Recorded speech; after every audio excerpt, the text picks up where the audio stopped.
Hello guys! Yan guys, bumili ako ng isda. Wow! Bulaw! Bulaw! Ang tawag nito sa amin sa Negros, Bacolod, Negros Occidental ay bulaw. Fresh from the farm. Ayan siya guys.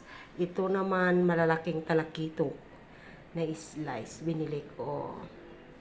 Ayan siya guys. Masarap to siya. Isigang o kaya tula na magpakulo ka ng kamatis, sibuyas, tanlad. Tapos lagyan mo ng talbos ng kamote. Masarap na yan siya guys. Yeah, masarap din siya iprito pero parang masarap talaga siya isigang. Fresh from the farm din.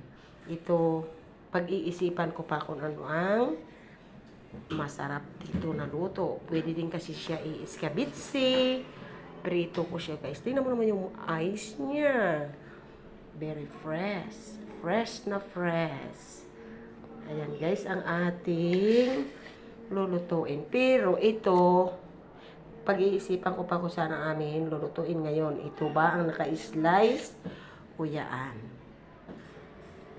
Ayan siya guys.